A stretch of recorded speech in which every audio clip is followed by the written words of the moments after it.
I found out he's a criminal. No, we need to get back to election day, and you have to bring your ID with you like the good old days. I totally agree. They need to bring back paper ballots. Paper ballots. Nothing modified with no AI in the voting systems. That's what we need. We don't need artificial intelligence in the voting systems in the United States. I just want to let you know that they need to get rid of AI out of voting systems. I agree with you. Get back to paper. Get back to where it's legitimate. We have illegitimate elections right now, dudes. And it's always skewed to the left. It's always skewed toward the Democrats. They're the ones that are, stuffing the ballot boxes and all these drop zones and all this other bullshit. We need election day. Bring your ID. Have a nice day. Yeah, we don't have Democrats in Tennessee, not in my area, in Knoxville, Tennessee, from 362. Yeah, I'm talking about. I remember back when I'm a Gen X. But I was born in 1980, but I remember when Ross Perot came around and people did vote for him, but and instead people voted for Clinton or Bush, and Clinton won back then. That's what happened. I think we made a big mistake voting for Bill Clinton. And if everybody would have voted for Ross Perot, we would not be in the mess right now in today. Well, that your astute observation, that was an astute observation out there. Ross Perot definitely threw a wrench into the whole frickin' works. Raj, yeah, I think Trump's been okay, but I wish they treat our vets a little bit more. But in Tennessee, we have bad health care in the system, but it's getting a little better. But we have a lot of people move from different states out here because we have a lot of we have like no taxes in these areas, but they're a lot low on taxes here. But they have a lot of clean air out here in Tennessee. I used to live in Utah a while back, but back 2000 in back in 2021 from 2009. Before that, I lived in North Florida, out on a farm with my family outside of Lake City, Florida for several years. Then I went through Hurricane Andrew a long time ago when I was 12 years old. Dang, man, you've been through a lot. I moved out here to Arizona to get away from all that sort of shenanigans. I lived in North Texas for a while, Tornado Alley, and I didn't really like it all that much. So I moved out here to Arizona where all I have to deal with is hot, But I can contend with that because I know when it's going to be hot.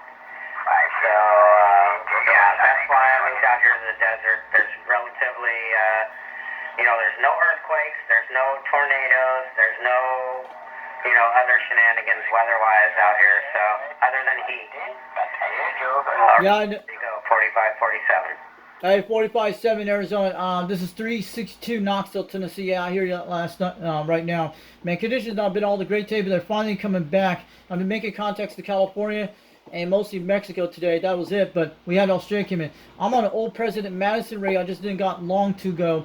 I bought it back 3 months ago from a guy from Boat Anchor CB Radio Repair on YouTube, which this radio's been fully recapped and got new finals in it. And I'm running a 2-pill. And I'm on a d104 microphone hi-fi modified kit, which you get them out in New York where you buy it from online. And I got it back last year. And I usually run a Turner Plus 2 desk mic on this thing. And my mouth, you can see how I sound on this Madison. It's the old one that came out in 1977, the 858 chassis. Hey, copy on the old Madison out there, and your radio sounds really good. Yeah, it sounds good. You're on frequency, and the D104 gives you a nice punch, real nice punch. And you're punching through everything else out there, so the old Madison. I had an old Uniden Washington, which is very similar to the Madison, but it was an old Uniden base station. Dude, that was like the best radio. I wish I still had that radio. Over.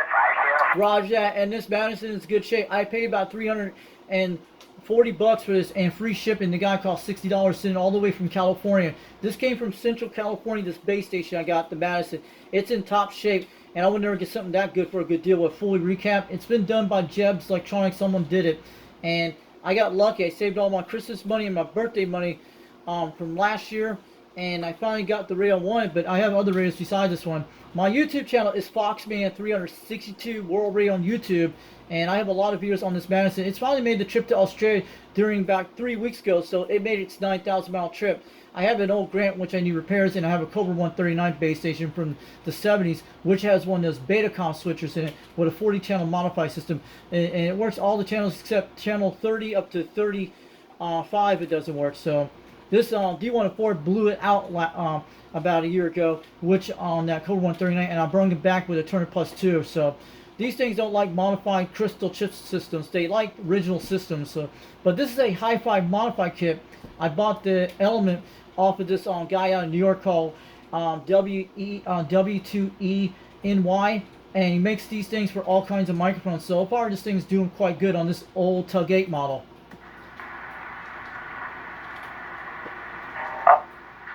Okay, yeah, I'm familiar with that hammer operator you're talking about there. I'm familiar with that equipment there. But yeah, it sounds really good, and you got it dialed in. You know, I wish I still had all my old equipment from the 70s, 80s, and 90s, but unfortunately, life got in the way, so I got out of radio for a while. But now I have other stuff. So I have a 4-element stereo. I think you were talking about that earlier. You have a 4-element stereo. That's what I'm using over here. It's vertically polarized, so I can talk to the locals. But it's working really good. I really like the stereo. It's a damn good antenna for the money. Yeah, that's right. I have the same antenna like yours, the 4-element being. I bought it bearing back it's in almost a year, almost 2 years. I have put it up since last November. So it's been doing great for other radios I have, like the Code 139, but it's doing fantastic on this Madison. And I can hear a lot of stations out here on this Madison, long distance contact, but this thing does have a lot of no noise on it. It's pretty clean as a good radio on a 4-element stereo. It does really awesome on this with a 2-pill. Yeah, that radio has a good transmitter on it. Very good transmitter. There's a lot of older radios that don't sound near. In fact, there's newer radios that don't sound as good as that one. So, yeah, you got it dialed in out there. No doubt about it. That old radio's working really, really well for you. And this is 4547, and I'm in western Arizona, right along the Colorado River. Right on the other side of the Colorado River is California, and then a little bit to the north is Nevada. So I have they call this the tri-state area because it's basically where 3 states come together. Over. Roger, yeah, I've been to Arizona. I've been back in 2008 when my family did on a road trip with me. We've been to the Grand Canyon and the Meter Crater a while back, outside of those areas, and the Petroli Forest a while back, yeah. But you're coming good at 270 degrees west on my beam antenna. I'm only 22 feet off the ground. Yeah, I talked to you a while back on the Code 139 and the Grant a while back. So I'm running the same 2-pill, same coax and everything on this Madison. I think it was 169. I heard Smoky, that other station, you're fading out there a little bit, but the Smoky Mountains came in there. I think I heard 169, and I heard another station out there. 169. Las Vegas, Nevada, time. I'm going to let you go, 45.7. I'm going to write your numbers down, get this video gate on YouTube. People will see that. Thanks for the QSL report tonight, and we'll do it again soon. At least this radio is doing great on this Madison, but I will never sell this radio. It's a good keeper, and I'll make sure I keep it no matter what. And I always leave the coax disconnected during thunderstorms. So we're in a town called Rockwood, Tennessee, about 42 miles west of Knoxville. We're in a valley at 800 feet. And we got the Cumberland Plateau in our backyard, like a 2,000-foot plateau that breaks up the tornadoes and storms. That's why we got lucky during that ice storm when it hit. Stayed west toward Nashville in the valley. That's what happened. So we only got a little ice, but my antenna survived the ice storm during this year. It did very well. It didn't put that much on it, even on the Mako B5000. The only thing it iced up on my ropes, but it melted in one day, and everything went back to normal. Yeah, I still didn't get it because I got other stations coming in that are pretty much as strong as you. I apologize for that. I'm trying to pinpoint you as much as possible with my highly sophisticated radio system here, but I can't quite dig you out there. Over. Roger, yeah, I got you 270 degrees west. I'm pointing toward California, and I'm on my beam antenna right now. You might have to hit it between 90 degrees or somewhere around there. And I'm over in that area, Rockwood, Tennessee, about 42 miles west of Knoxville, and it's below in the plateaus. We're in the valley, 800 feet. We're near the Cumberland Plateau, not very far from the Central Eastern Time Zone where we're at here. Can you still hear me out there? Hey, 45.7. I'm going to let you go out there in Arizona. We'll talk again soon. Maybe it's conditions, but I hope you can still hear me out there. 362 Knoxville, Tennessee. I can still hear you loud and clear at 9 pounds out here. You were hitting loud out there a while ago, but you're coming good on the serial beam antenna on your radio. All right, 362. Arizona. And yeah, I've got a 4-element stereo-oriented vertical, like I said, so I can spin around, talk to the locals, because everybody around here is vertical. So we set it up to where we can just do, local talk as well on the beam, because it does help out. 4547. All right, 4547. Have a good night. Yeah, I made almost 42 miles with this beam locally on one of these west jars over in Knoxville, Tennessee, on the west side. And only when I shout through the mic and it can hear me. And one night I talked to a trucker on channel 19. I made about 20 miles to him one night with this radio with the D104.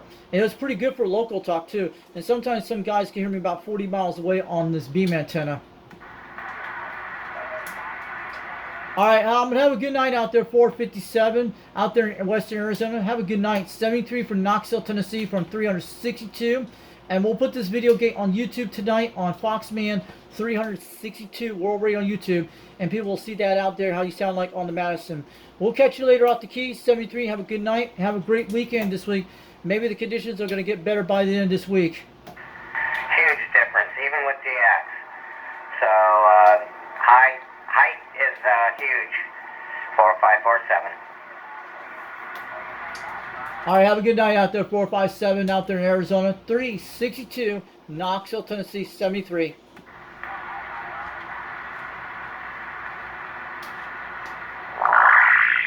Awesome contact. You guys are doing pretty good. What is it, like 9:23 out there? Holy smokes, you guys are hanging in there. That's right, 9:23 on the clock. That's right, it's 9:23 p.m. in Tennessee.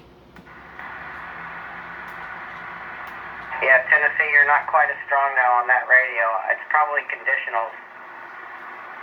That's right, it's conditions, but you're still loud out here in Tennessee tonight. That's what it is. It's been up and down all day, and finally came back after a few days. A few days ago, I talked to Jamaica and Australia about 4 nights ago on this radio.